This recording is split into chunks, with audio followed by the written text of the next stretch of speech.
CU legend Shedeur Sanders forced himself back into limelight with NFL QB jab, says ESPN Cleveland. CU legend Shedeur Sanders forced himself back into limelight with NFL QB jab, says ESPN Cleveland originally appeared on the Sporting News. Shedeur Sanders may never stop being a national headline. The spotlight hasn't dimmed since his arrival in the NFL. However, recently, his presence in the news has been more sporadic. Most notably, Sanders drew criticism after ESPN's Adam Schefter revealed that he turned down an opportunity with the Baltimore Ravens on draft night. A consensus had been headed. The Baltimore Ravens were planning to select Shedeur Sanders in the 5th round with the 141st overall selection. But when he found out, he got word back to the Ravens that he preferred not to go to a place where he'd be competing and backing up Lamar Jackson. He wanted to be in a place that he could play, Schefter said. That revelation drew strong backlash from former NFL quarterback Alex Smith. "I think this is insane. At this point you're in the 5th round. I understand you had higher hopes, but you've dropped to the 5th round and you're thinking about being a starting quarterback the next year. I think this is incredibly short-sighted. You want to go to a good organization where you can develop and reach your potential," Smith said on Sunday NFL Countdown. After that controversy, Sanders kept a lower profile, until earlier this week, when he stirred things up again by taking shots at other quarterbacks. "I know if you see the quarterback play in the league right now, I know I'm capable of doing better than that," Sanders told the media. Follow the Sporting News on WhatsApp. That statement quickly made headlines and didn't sit well with some in the media, including those close to home. On ESPN Cleveland, Tony Grossi had harsh words. "Shedeur can't help himself, he's been out of the limelight, he's hurting," Grossi said.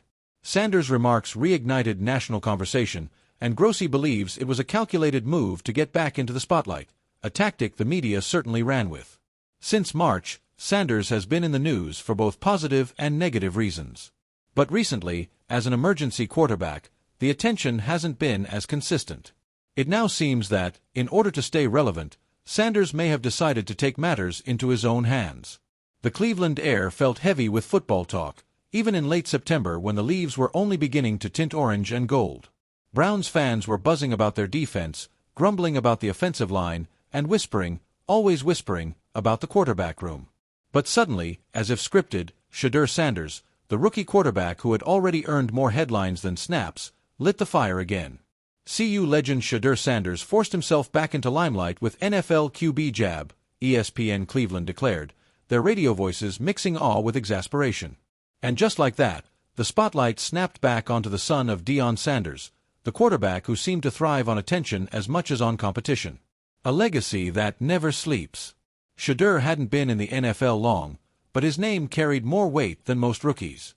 In Boulder, Colorado, he wasn't just a quarterback. He was the quarterback, the one who electrified crowds, turned Saturdays into spectacles, and made the Buffaloes relevant again. His jersey had outsold nearly every other college star.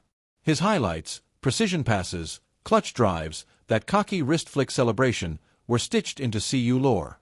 But NFL life was different. In Cleveland, he wasn't the king. He wasn't the starter. He wasn't even second on the depth chart. For now, he was the potential, the project, the future if things break right. That didn't sit easily with someone who grew up not just under bright lights but born from them. So when he spoke about NFL quarterbacks, suggesting he could already outplay a few of the league starters, the quote rolled like thunder across the sports world. Fans debated it on talk shows, coaches shook their heads, and former players argued about whether it was confidence or cockiness. Shedeur, meanwhile, didn't flinch. ESPN Cleveland turns up the heat. The talk radio segment that fanned the flames began like this. "Look, the kid knows how to get attention," said one host. "He hasn't thrown a pass in a regular season game yet, and already he's got the city talking about whether he's better than a couple of starting QBs. "Better than who?" Another laughed. "You saying Shedeur's ready to take on Jared Goff? Or Kirk Cousins? Come on." No, the first shot back. "But what he's saying, and I think we all know this, there are guys starting in this league right now who aren't that good. He's calling them out without calling names. That's bold. That's forcing his way back into the conversation." The producers ran clips from Sanders' CU days, the game-winning drive against TCU, the viral interviews, the swagger that reminded people of his father. Then they asked listeners, "Do you believe him?" The phone lines jammed. Some callers loved it. "That's what we need in Cleveland, a QB with guts." Others groaned, "He needs to earn it first. Talk is cheap." But no one could deny it. Shedeur Sanders had made himself the headline again. The psychology of the jab. Why would a rookie, barely out of college, poke the hornet's nest of NFL quarterbacks? The answer was layered. First, there was the Sanders DNA. Deion, primetime himself, had made a career out of blending talent with bravado. Confidence wasn't just personality, it was strategy. The Sanders brand was built on visibility. You could outplay Shedeur, but could you outshine him? Second, there was the hunger. Sitting third on the depth chart tested a player who was used to being the alpha. Every week, reporters asked about his patience, about learning, about waiting. And every week, Shedeur smiled, thanked the Browns for believing in him, but let slip one sentence that hinted at fire smoldering beneath. The jab wasn't an accident. It was his way of saying, "Don't forget me. I'm not here to hold a clipboard forever." And finally, there was strategy. In the NFL, hype matters. Endorsements, fan support, and even coaching decisions are influenced by public narrative. By planting himself in the spotlight, Shedeur kept pressure on the Browns and kept his name buzzing in national conversation.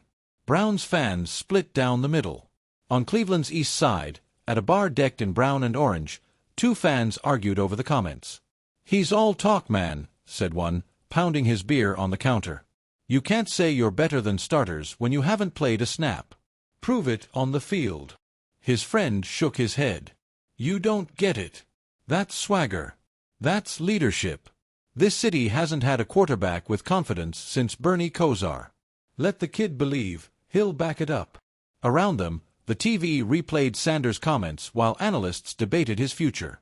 For Cleveland fans, long starved of a franchise QB savior, the question lingered. Was this brashness a sign of immaturity or the first spark of greatness? Deion's shadow.